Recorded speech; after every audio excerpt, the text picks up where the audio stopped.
Hi everyone, this is the real world problem, example 2 in your presentation about applying law of sines. Here the question is written. The angle of elevation from the top of a building to a hot air balloon is 62. I will underline that.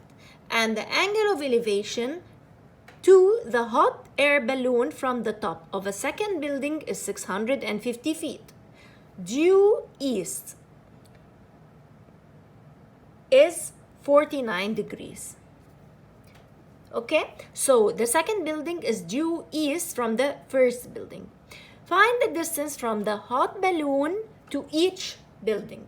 Now, I have these information, one side and two angles. You need to draw maybe something like a balloon or something like this. First of all, you can draw to try to understand what the question is talking about. And here, for example, I would try to draw some building for you. Okay? And here, the other building, which is due east, a distance of 450 degrees, right?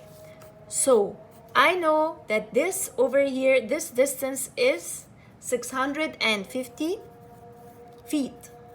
Okay? Don't forget the units. And I know something else, that the angle of elevation, remember the angle of elevation from the eye side upwards. Okay, from the eye looking upwards to an object. So they gave me angle of elevation over here from building number 1 is 62 degrees. And they gave me angle of elevation from the second building to the balloon. Okay, I'll try to connect it as a triangle. The angle of elevation is 49 degrees. Okay, let's maybe, this is basically the triangle that you should draw according to this information. Let's name them the way they are named in the presentation, capital Y, capital X for angles, and capital Z. So sides would be small z and small y and small x, opposite to capital X. What is missing again? On the side, I would write, I need to find angle Z, number 1. Number 2, I need to find a small x, which is the side YZ. And I need to find small y, which is the side ZX, right? As we agreed last time, it's very easy to start by finding angle Z. How will I find angle Z? Again, the total inside any triangle is 180. So 180 minus 62 plus 49 is equal to 69 degrees. And this is the first thing. I would mark it and I would write it as 69 degrees. How will I find now? First of all, let's check where is the pair that I know that will help me use law of sines. Now, let me just add to the drawing over here 69. So the pair that I know, an angle and a side opposite to it, is this pair. So I'm going to use it in both steps to find x and y because I know sine 69 over 650. Once I will use it with equal to sine 49 over x, and once I will use it with sine 62 over y. How? Let's say number 2 that I want to find x. What will be the rule? Obviously, I have to use sine z over small z equals to, and now I need something that has x because I'm trying to find x. So sine x over x. Let's try to substitute.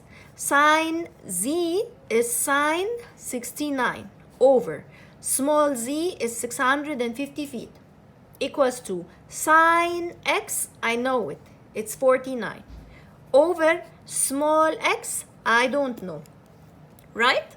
So now I will do the cross multiplication and say that x is equal to x sine 69 is equal to 650 sine 49. So x is equal to 650 sine 49 divided by sine 69. Put them all on the calculator and to the nearest tenth you will get x equals to 525.5 feet. Okay?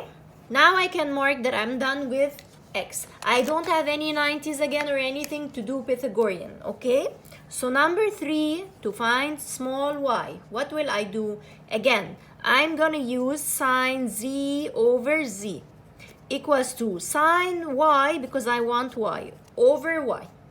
Again, so sine 69 over 650 is equal to, what is the angle y? 62. So sine 62 over y. Now I have one variable from the 4 things that I have.